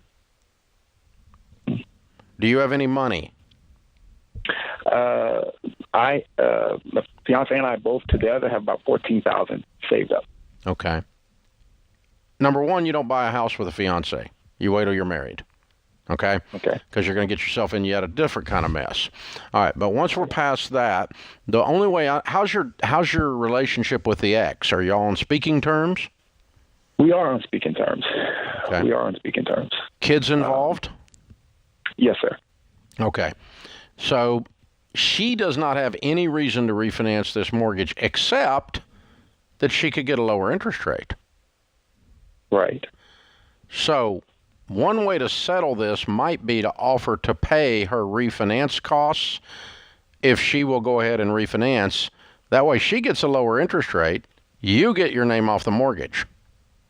Okay. Okay. Probably costs you $3,000. Okay. I'm guessing. But, I mean, if you could talk to her about that and say, listen, this is a deal for you. You get a cheaper interest rate and it doesn't cost you a thing. I'll pay the refinance costs to get my name off of it so that I can go buy a house with my new wife. Right. And that sets you free. It's a good deal for her, and it's the end of a bad deal for you, which is also called a good deal. Right. So, right. And then save up some more money. Make sure you have your emergency fund in place. You're debt free. You have a good down payment before you talk about buying your married. Oh yeah. I don't want him paying off the ex's house for fun. That's not a good time. Let's make sure we look at the fine print in that decree and like you said, see if that she can refinance and take that loan, and it's a good deal for everyone involved. Yeah, the decree would allow her to refinance it, but it probably doesn't require her to. So again, it's a divorce attorney that's lazy. They mail it in, okay? And it happens every day, tens of thousands of times a day. And the bottom line is, okay, we're going to split the house. Mama's going to keep the house, but we're going to put the house in her name. She gets all the equity, and so you're going to deed the house over to her, and we forget the idea that he's still on the mortgage. So you have to require whoever's going to stay in the house, in this case Mama, to refinance, or we sell the house, one of the two. But don't stay on the mortgage and not keep the asset. as part of your divorce negotiation. That's a raw deal, man. That's tough. Well, you're out of control. You don't control anything. You know, let's say that she didn't want to speak to him under any circumstances. There's nothing he can do. Man. He's stuck. Yeah, I'd fix this thing while they're on speaking terms. Yeah, exactly. Vincent is with us in San Antonio. Hi, Vincent. How are you? Hey, Dave, George. Thanks for taking my call. Sure. What's up? Hey, just before I start, I want to say thanks for everything you guys do. I'm in the military, and I get a lot of junior guys that work for me that don't have any financial knowledge, and I kind of push them your way as a great way to get started. So thank you for doing everything you guys do. Thank you, sir. Thank you for your service. Okay. Thank you. I appreciate that. So my question for you, gentlemen, is I've got a townhouse rental property, and it's in a really hot market, and I got a ton of equity in it, and I don't currently have an exit strategy. So the cash flow is about $700 a month, and its current equity is about $180,000. So my question is, should I have an exit strategy to capitalize on $180,000 worth of equity within the last 4 to 5 years, or should I just keep it, use the cash flow to pay down the mortgage, and just enjoy pay off property down the road? Is this your only property, or do you have somewhere you're living right now with a mortgage? That's a great question. So the military currently has me in on-base housing, and so this is a house I don't ever plan on coming back to. This is forever going to be a rental. And it's your only mortgage right now? Yes, sir. Okay. Well, that's good news. I mean, if you're in love with it and you like being a landlord, there's nothing wrong with keeping it as long as it's your only mortgage. But if you're looking to maybe get your own place at some point, I don't think there's anything wrong with cashing that thing out, selling it, and investing those profits so that you're ready to move into something that you want. There's no wrong strategy in your answer. Okay, A, keep it is not bad. B, sell it's not bad. Okay, right. There's no end of the world here. The trick is to make sure that if you're going to keep it, real estate. I almost never sell real estate. I just buy it. And so, I mean, I occasionally get in a piece of real estate that something changes and I drop out of it, sell it. But in terms of investment real estate, I don't turn it. And so it sounds like this is a solid property. It's got good equity. You're making a great cash flow on it. Yeah, plow the cash flow back in, get it paid off, and keep it if you want to be in the real estate business with paid for real estate as your investment. There's nothing wrong with that. That's a wonderful idea. Or you say, hey, I'm kind of not that enthused about this whole landlord thing. If the market's hot, it's a great time to jump out. I'm going to jump out, take my chips off the table, and go home. Yeah. And at some point, he may want a place for himself. And what if he could pay cash for his own place down the line? Yep. And sell this to do it at that time. That would work too. So it doesn't, it sounds like it's a solid property. Everything he used to describe it, all of his adjectives were positive. Yeah. I like that. So that gives us a hint that he's probably going to hold on to it. But again, there's you catch a market like this once in a blue moon that's just white hot from a seller's perspective. And I mentioned in an earlier hour, I sold my home. But it's a very unusual home, and I thought I better take advantage of a very unusual market, and I'm going to ride this wave. And that's exactly the decision making I went through. And now that's different than investment property because we're changing where we live, not cities, but the actual location within this city that we live. And so that's a change, but it's part of Dave and Sharon's great adventure, which is ongoing, And so it's the whole thing's a freaking ride for us. I'll just tell you. Yeah. So, but that's the thing. To watch the catch the market, catch it on a wave. There's nothing wrong with that. And if he's living on base, he's in a good spot. Now, if you're looking to sell it because the market's hot and you got nowhere to live, well, you're going to have to go buy something else in a hot market. So I like the position he's in. Like you said, there's no right or wrong answer. If he loves being a landlord, keep it. Yep. That's probably my tendency in this one, but I love being a landlord. So there you go. George Campbell, my co-host this hour. James Childs is our producer. Kelly Daniels, our associate producer and phone screener. I'm Dave Ramsey, your host, and we will be back.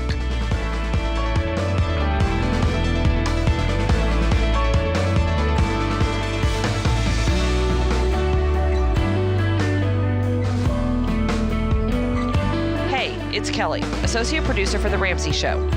This episode is over, but if you heard about an event, product, or service and didn't have a chance to write it down, don't worry.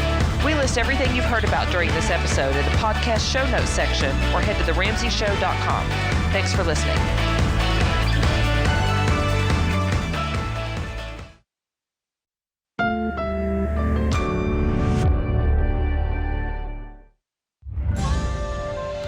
This is The Ramsey Show. You can be intentional about your character. You can have money and a career. You are the hero in your story. Live from the headquarters of Ramsey Solutions, broadcasting from the Dollar Car Rental Studios, it's The Ramsey Show, where debt is dumb, cash is king, and the paid-off home mortgage has taken the place of the BMW as the status symbol of choice. I'm Dave Ramsey, your host. Thank you for joining us, America. It is a free call at 888-825-5225. That's 888-825-5225. George Camel Ramsey Personality is my co-host today. We'll be taking your calls about your life and your money. You jump in and we'll talk. Josiah in Tulsa, Oklahoma starts off this hour. Hey, Josiah, what's up? Hey, Dave. Good to talk to you. You too, man. So my question is, I am currently a resident physician in family medicine here in Tulsa. I have a total debt of just shy of about $430,000, 415 of that being student loans. Good Lord. Yeah. So, but where I sit now, I have one source already of loan repayment coming in through the Army Reserves. That can total amount of $250,000, and it's split up into increments of $40,000 per year. I'm also looking into an employment option through the state of Oklahoma and through this employer that has $200,000 in loan repayment over a 4-year period, so $50,000 per year. So my question is currently in baby step 2, how would I go about that fitting into the baby steps if the majority will be paying off these loans? Should I pile up cash in the meantime while I'm going through those phases and set it aside in case anything happens? Or let's say you get both of these deals. Do they stack, meaning that you're going to get the whole thing paid off? Correct, yeah. So it'd be double dipping, as I call it, in a sense. So they're separate entities. One would be coming from the Army Reserve. The other one would be coming from this program, this statewide program. Yeah, you won't be able to finish the Army Reserve because the total is more than you need. Say that again? 250 and 250, you said, right?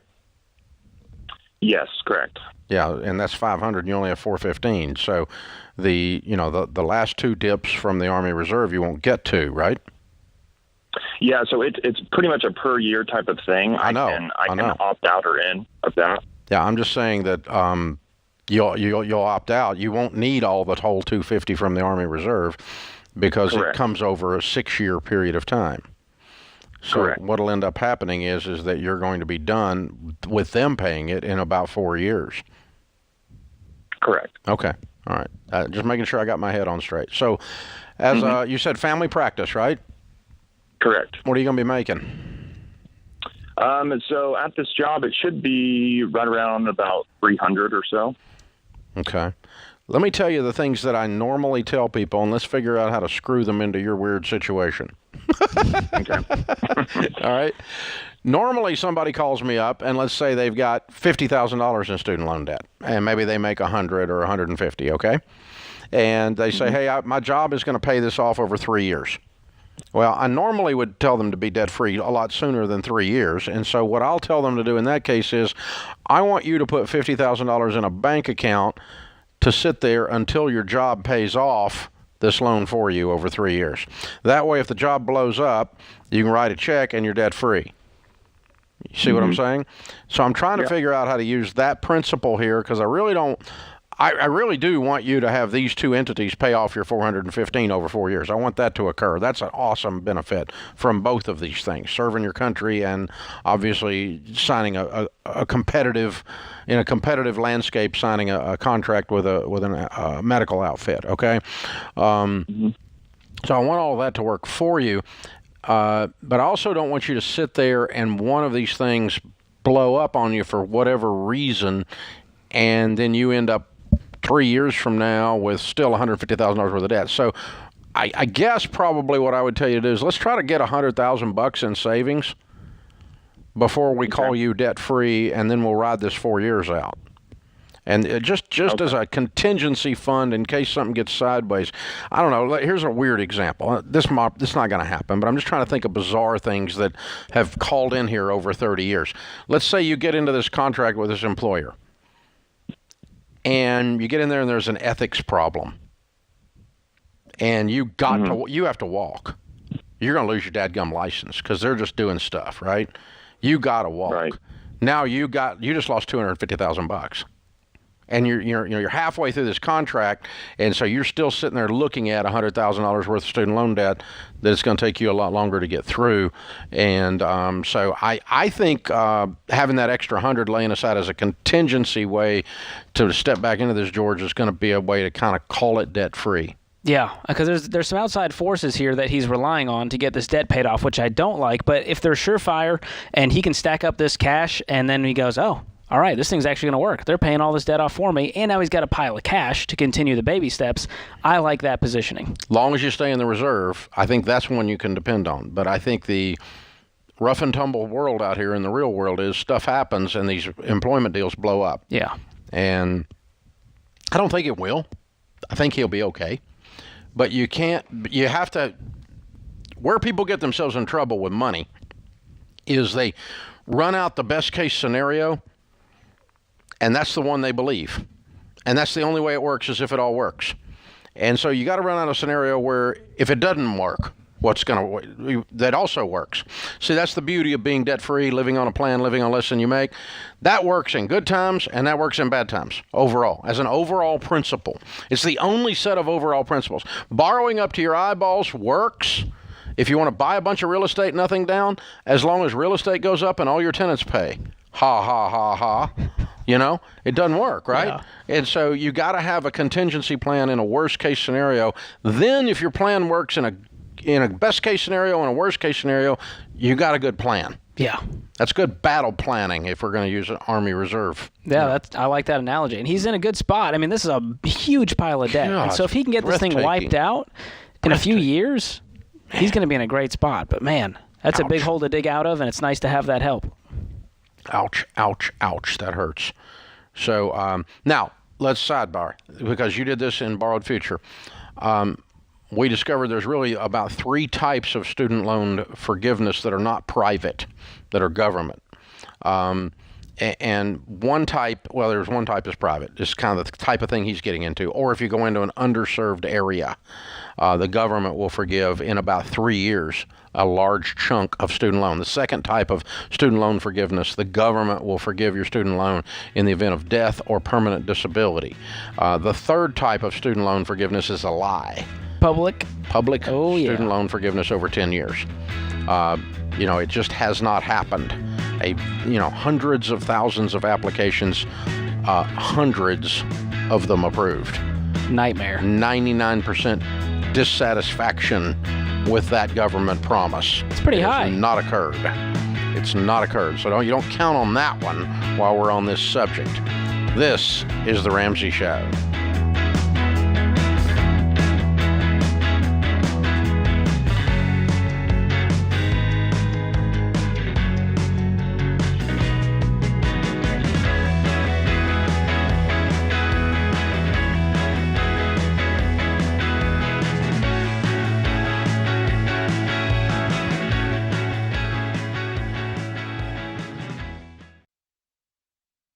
What makes our show unique is that we genuinely care about our listeners. We're intentional about choosing the best advertisers to recommend. Blinds.com is no exception. They offer high-quality window treatments at unbelievable prices, and they make it simple to shop blinds, shades, and interior shutters with easy online ordering, free shipping, and a guaranteed perfect fit. Go to Blinds.com and take advantage of this week's special savings.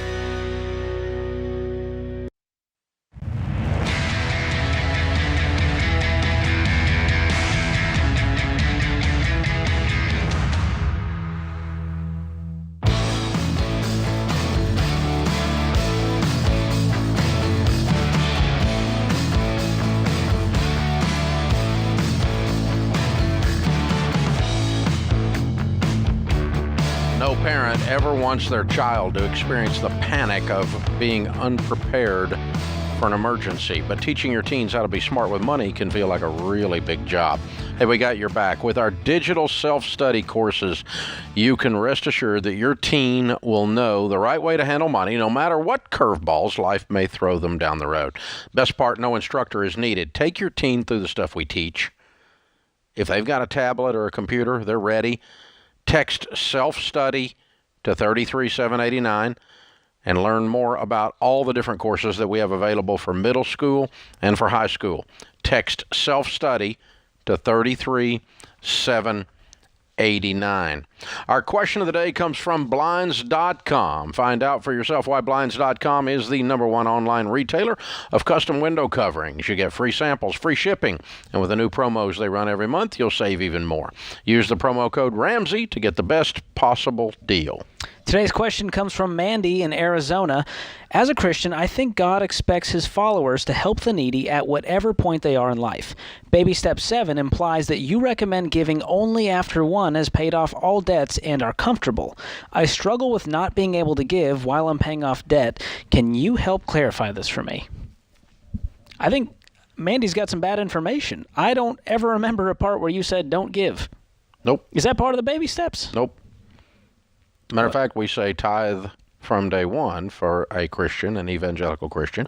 And a tithe is the baseline for your giving for those of us that are people of faith. That's 1/10 of your income to your local church. And we start there. Now, while you're in baby step 2, your family's broke.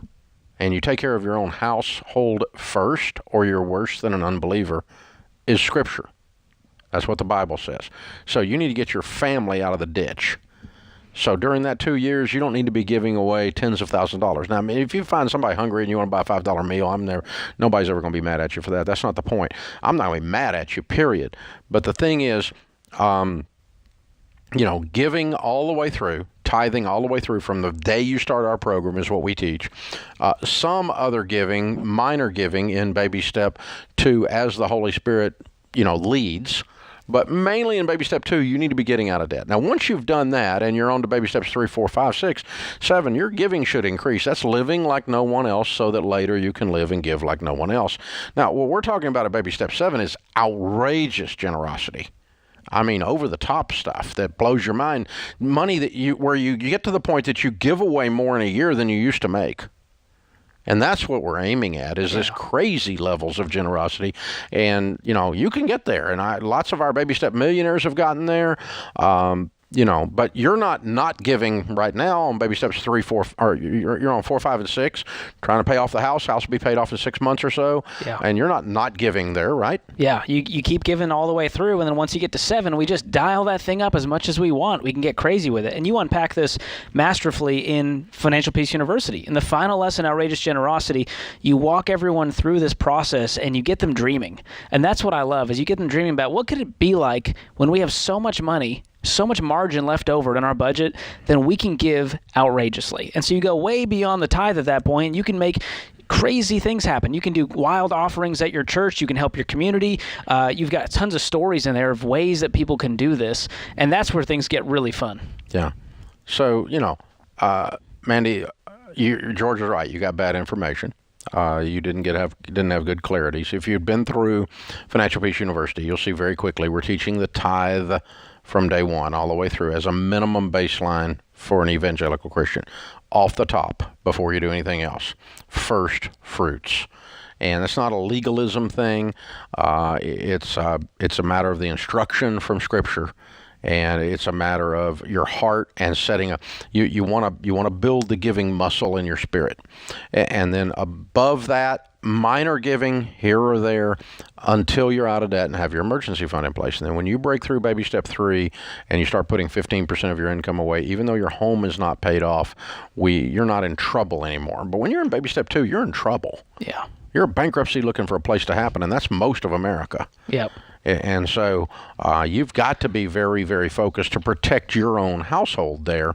But in no time have we told you to stop giving ever in 30 years of doing this have I ever told people to stop giving. Haven't heard it. And Mandy, if you're out there listening, go check out Lesson 9 of Financial Peace University, Outrageous Generosity. If we have your info, we'll get Kelly to give you a free 12-month subscription to Ramsey Plus, and you can go watch that video. But that's going to really lay it out, and it's very clear. We want you to give the whole way through. We just want you to go wild in baby step 7 because you can. There you go. Put you in a different place. Sylvia is with us in Los Angeles. Hi, Sylvia. Welcome to the Ramsey Show. Oh, my God. Hello, Mr. Ramsey. I have a question. I did stupid on steroids. And we just purchased a car in June. Please don't get mad. $60,000. Mm-hmm. And we gave of that $5,500 was for the sales tax and $6,000 down. And we're looking into, we tried to give it back to the dealer. They wouldn't take it. And we went to CarMax, and we're looking into losing another $2,000. And I don't know if it's okay. And right now my husband just got on disability again because of his back. So we're just unsure. I feel stupid losing that money, but then I see stupid all over around the car when I see the stupid purchase we did. Mm. What do we do? What do I do? Yeah. What's your household income, sweetie? 120. That's good news. Okay. Yes. Yeah. Yeah, run it back over at CarMax and give them $2,000 and get out of it. Yes. Okay. Thank you. Does that feel free? You feel free now? Yes, it does. It does because I keep back and forth. Every time you look at it, you can't catch your breath. Yes. I even drive it oh my God, all scared and just stupid all around. Yeah. You don't want stupids looking at you in the driveway every day. That's going to be a long life. So, yeah, you need to get rid of this. You need to get rid of this thing. You need to get rid of it quickly while you still can, while the getting is good. Do you guys have another car? Okay. Yes, my husband has a truck. It's paid off. It's worth $20,000, but we need 2 cars. In LA, we just need the 2 cars. And I did have a car. It was reliable. You have any money? Yes, we do. Thank God we do. How much money do you have? We have $25,000. Okay, good. Take $10,000. Go buy you a car that's reliable that you need just to get around with. Then you got 2 paid-for cars, and you make $120,000 a year, and then you clean up whatever other debt you've got, and you put your emergency fund back in place, and you're going to be fine. So, George, the question now we have to ask you, Sylvia, yes. What allowed you guys to do this, and what's going to keep you from doing it again? I think we were always going back and forth of getting a car. And in my mind, I thought probably we'll pay it off in a year. That year gap. Mm-hmm. But then I guess when we went to the store, the dealer, it was I don't even know what to say, Dave. It was just stupid, and I knew. I'm not picking on you, but here's the trick.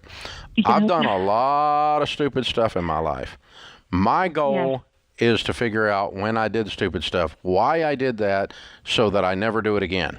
That's why I'm asking you this, not to shame you. I'm just saying, you guys need to sit down and talk about and go, are we really committed to living our life without payments?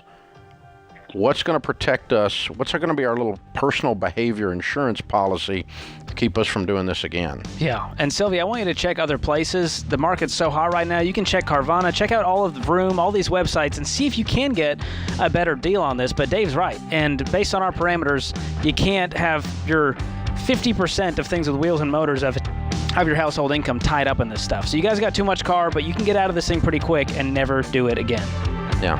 Just because there's just, you're just over and over and over. I wish I hadn't done it. So figure out why you did it and never do it again, so that you never have this kind of a feeling in your stomach again. It's called regret.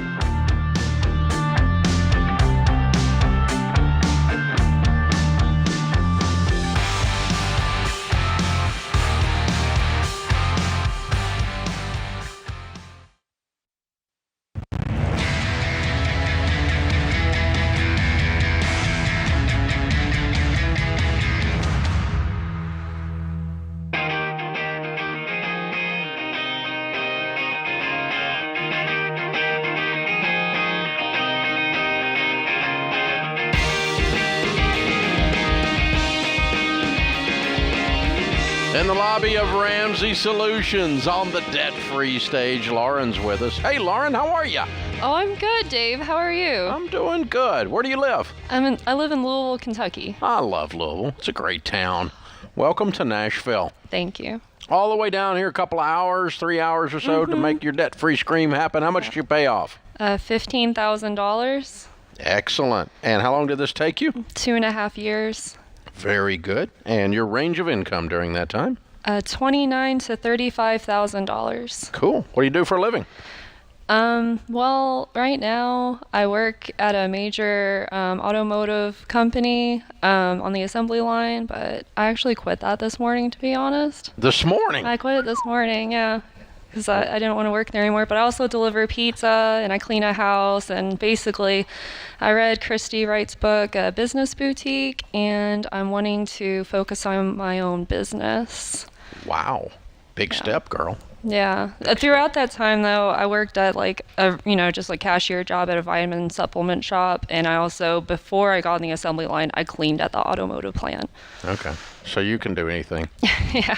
You'll be able to figure it out, right? Yeah. Yeah. And so you hated that and you're stuck with it long enough to get out of debt. Basically, yeah. I'm almost done with your financial coaching masterclass training. Oh, wow. Yeah. Very good. Yeah. How old are you? I am 32 years old. Very good. Yeah. What kind of debt was the $15,000? A little over $7,000 each of my car debt and remaining student loans, and the rest was a credit card. All right. Very good. Mm-hmm. So what made you decide 2.5 years ago that this was a thing? I think it started a little bit before that. Whenever I was in a job situation that I was really scared to lose my job, and I basically had to grovel to keep my job. I was in a very desperate situation. And I kind of thought to myself back then, I'm like, I never want this to happen again. But then I bought my house, and then there was unexpected expenses with the house, just like what you talk about. Mm-hmm. And then at a certain point, and I knew back then I didn't want to be in credit card debt, but I ended up having to put a home renovation thing on a credit card. I'm like, what am I doing? So I reread the Total Money Makeover, and I'm like, that's it. I'm getting out of it. Enough is enough. So okay. Yeah. And game on in 2.5 years of miscellaneous 16 different kinds of jobs, including working the assembly line, you get free. Yeah. Wow. Yeah. What kind of sacrifices did you make along that journey of 2.5 years? I sold my TV and I gave away my couch. I kind of became a minimalist. Oh my goodness. Yeah. I highly recommend Fumio Sasaki's book, Goodbye Things. It really helped me with this. As far as other sacrifices, sleep. Sleep was a thing. I'm really excited about getting a lot of sleep in the future. That's fantastic. So no TV, no couch, and no sleep is what it takes for you to become debt-free. Yeah. Wow. Yeah, I didn't get much money for my TV, but it made me a lot more productive. So. Yeah, that's true. You don't think about that part. It's not the money that'll do it, it's the productivity. Right. Wow. So did you have people cheering you on? Was there anyone around you in this debt-free journey? Yeah. Everyone was really supportive of me, but especially my wonderful parents and my amazing boyfriend over there. All right, that's awesome. Yeah, they would watch my dog for me while I would deliver pizza and stuff in the evening. Mm-hmm. Wow, very good. Good for you. Thank you. So tell me about this business you want to start. Well, I want to be a financial coach to help people to basically follow their dreams. And right now, my dreams are to become a writer and an artist, so I can focus on my passions because my expenses are really low right now. Wow, so, that's awesome. Yeah. So you want to go, hey, I was screwed. I don't want anyone else to go through this. I'm going to become a financial coach to help them do this. Right. And that's part of my dream, to be a writer and do all these other things. Yeah, and I can help other people follow their dreams too. Well, way to go, it's kiddo. Incredible. Very well done. Proud of you. Thanks, Dave. Very good job. Yeah. Good job. Felt good to quit this morning. It did. It's still a little scary, but I'm also confident that I'm going to make it happen. Yeah, you won't have any trouble landing another position if you need something. I mean, you can do anything because you've done anything and everything, and so you can go do something else if you have to. She's not scared to work. As a stopgap, whatever it takes. Yeah. So I can't tell if the smile is from quitting her job or being on the debt-free stage. Maybe both. Maybe both, yeah. Well, that's the beauty of having your finances in order. You can tell them to take this job, and there you go. So, very good. Good job. Well done. All right, Lauren, we've got a copy of The Legacy Journey for you. That's the next chapter in your story for sure. And, of course, we've got a copy of the Total Money Makeover as well for you to give away and pay it forward to someone else. Get them started on this journey with you. And congratulations. Thank you. You're a hero. Well done. You put yourself in a great position. How's it feel to be here? It feels really, really amazing. Like, honestly, when I submitted it, I thought, oh, well, they're never going to contact me because I just not like $150,000 of debt. But I'm hoping that I can inspire people who don't make as much money that they can get out of debt too. You did. $29,000 income, $15,000 paid off. Yeah. Well done. Thank you. Good job. Very good job. It's pretty amazing what you've done. So we're very, very proud of you. All right, Lauren from Louisville, Kentucky, $15,000 paid off in 2.5 years, making 29 to 35, working everything in sight to make it happen. Count it down. Let's hear a debt-free scream. 3, 2, 1. I'm debt free!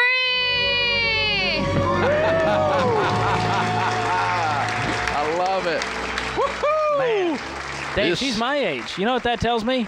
There's some millennials out there who suck, and there's some who are awesome. That's right. She's one of the awesome ones. I say that all the time. There's awesome and sucks, and the awesome are awesome. It's encouraging. Very cool. I mean, don't read the headlines. Yeah, don't believe the headlines. There's lots of great people in this generation. It's pretty incredible. They're on this debt-free stage every week, for sure. Yeah. Open phones this hour as we talk about your life and your money. Thank you for joining us, America. George Camel is my co-host today. Lisa is with us in Savannah, Georgia. Hi, Lisa. How are you? I'm hanging in there, Dave. How you doing? Better than I deserve. How can we help?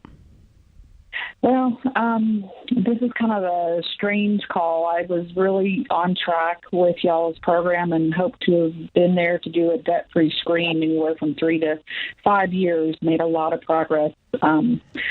In the meantime, my partner decided they didn't want to be married anymore, and I've got a lot of medical issues, was a couple points away from being listed for a liver transplant, and now I'm dealing with trying to not lose all my equity in my home, and I'm being called a squatter by his attorney. I mean, it's just I don't know what to do. Well, you're being called a squatter by his attorney. Is there a negotiated settlement on the divorce yet? No, sir. Then you're not a squatter. He's a butthole. Right. He had an agreement for 4 years to pay support and let me stay on health insurance. So hopefully I could have had my liver transplant by then. A year into it, just decided he didn't want to, honor that. No, I don't care. I don't care what he wants to honor. You have an agreement. Yeah, but unfortunately they can just change their mind. So now what I'm doing is trying to fight. I've always been a homeowner. I've prided myself in that. Well, the negotiation is not over, but he doesn't get to unilaterally decide that you're a squatter and that you have to leave. You have an argument here that you own half of this property, and it's a divorce. Divorce is, the problem is that a friend of mine does divorce recovery work. He says divorce turns a marriage into a business transaction. And so It's no longer about, I don't really care what you think about me. I don't really care what your attorney thinks about anything. It's not on my list of people that I have to keep happy anymore. You're no longer on that list. You've abandoned me. And so now all I care about is what the transaction looks like, and you and your attorney just negotiate the transaction. It may involve selling the house if you want to, but he doesn't get to tell you what to do. So if it's best for you to sell the house and get the equity out and split it with him and go on your merry way, that's fine. If it's best for you to fight and make him honor what they originally agreed to, which I kind of think sounds like it is, then fight it, kiddo. These guys don't get to be bullies and just get to decide. Punch them back. She's a fighter, I can tell. Absolutely.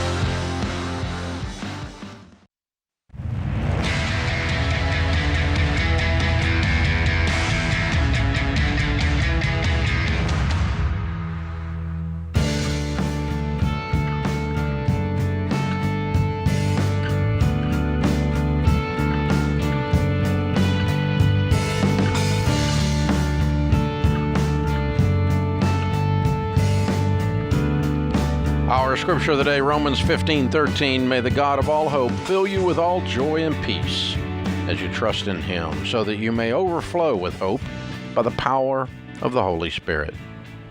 Ogmandino said, failure will never overtake me if my determination to succeed is strong enough. Francis is with us. Francis is in Pittsburgh. Hi, Francis. How are you? Thank you for answering my call. I really appreciate it. Sure. What's up? Well, I'm a 22-year-old sophomore in college right now, and I've been working minimum wage jobs since 18. And I've managed to save up a total of about $8K, but I hate my minimum wage job, and I've never been fired or anything like that. I work consistently hard, like 50 to about 60 hours a week. And I don't know, I just want to get out of minimum wage status and do something I like. I know where I want to go. I know what type of job I want to do. I want to do sales. I don't really care what I do in sales as long as I'm not selling insurance. I love the art of selling, but however, there's a problem. I don't have a car, and I came from a foreign country, and I've been living in the States for about 2 years, but I don't know how to get a job with starting out with not making enough money to manage to be able to get a car and paying for the maintenance fees for it. So I take it you're not in school?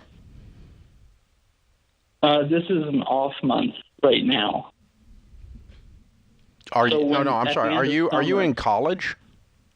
Yeah. Mm-hmm. Okay. I live right next to the university. And what are you studying? Marketing. Okay. All right. Francis, what's the country you came from? Well, as a kid, I've lived in Japan. Both my parents are American, so at least that's good. But it's totally different, so I have to get adjusted to here, and I haven't quite fully adjusted yet.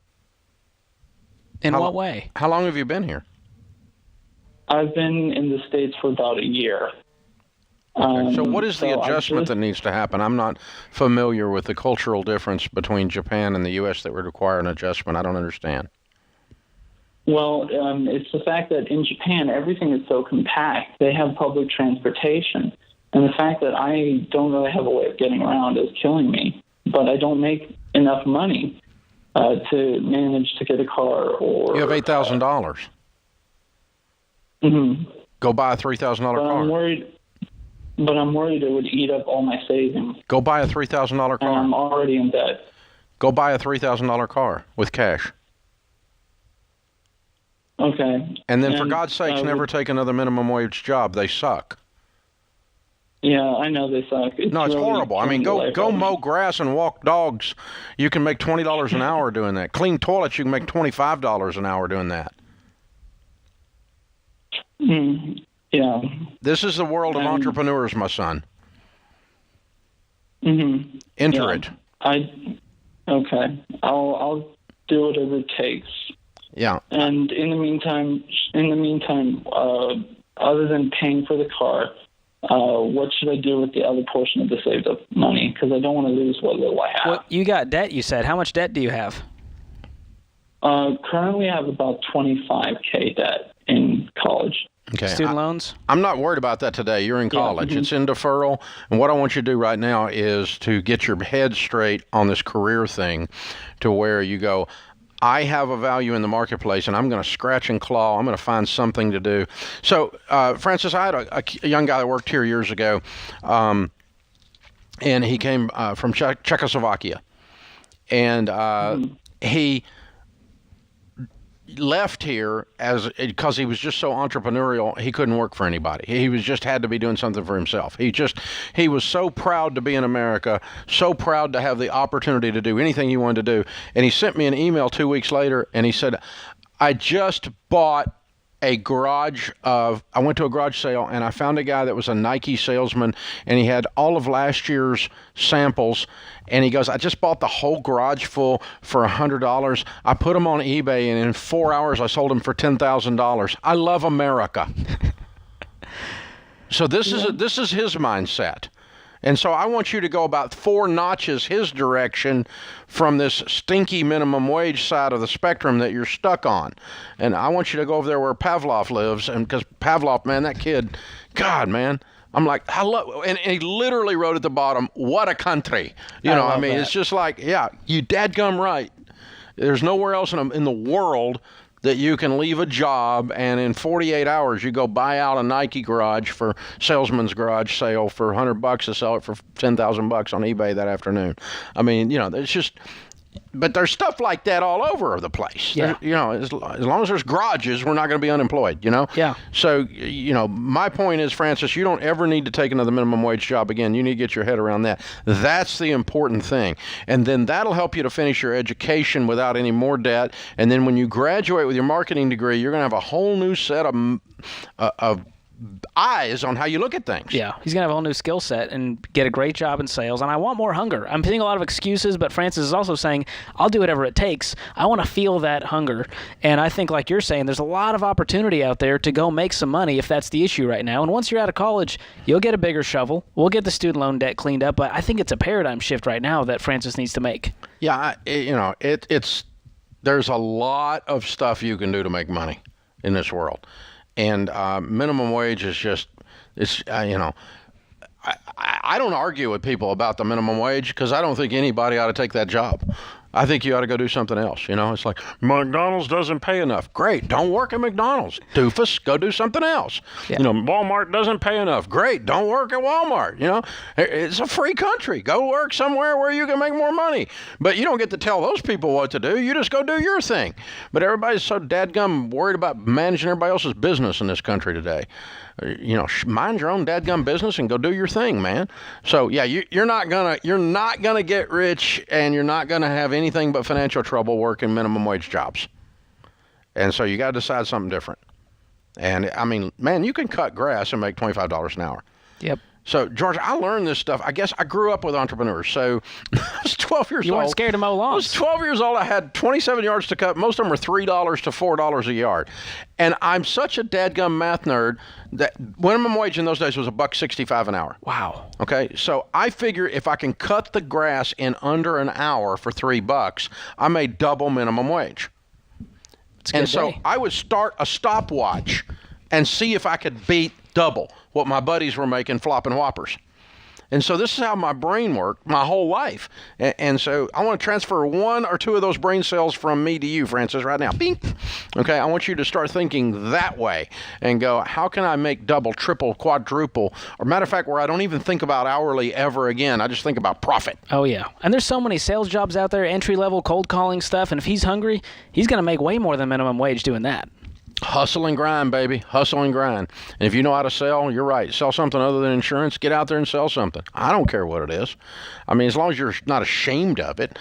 But, God, you can wait tables at a nice restaurant and make bazillion times more than minimum wage. It's hard work. I wasn't suggesting none of this is easy. But, good God, being broke is hard, too. Yeah. So pushing that through. So your dad, first generation, right? Yeah. My parents immigrated here to this country, and they went through a similar thing where they had to go to college and kind of earn their stripes a little bit and get into these jobs that maybe didn't pay well and move their way up over time. But your dad and your mom, I mean, I've met them. They hustle and grind. Oh, yeah. I mean, yeah.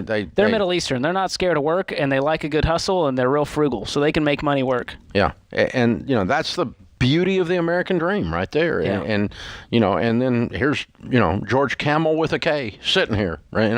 No one thought it would happen. Yeah, there we go. But we're here. Yeah, very, very cool. That's the American dream, Dave. I think it's a beautiful thing. It's absolutely incredible. And I promise to pay you more than minimum wage. Thank you, Dave. And it starts today. James and Kelly, you have it on good authority. It's on tape. It's right here. It's on YouTube. It's in the cloud. You got record of this, George. Proud of you, man. It's on YouTube forever. That puts this hour of the Ramsey Show in the books. We'll be back with you before you know it. In the meantime, remember, there's ultimately only one way to financial peace, and that's to walk daily with the Prince of Peace, Christ Jesus. Hey guys, this is James, senior producer for The Ramsey Show. Did you know over 18 million people listen to The Ramsey Show every week? And a lot of those people listen on one of our 600-plus radio stations across the country. To find a station near you, head to theramseyshow.com.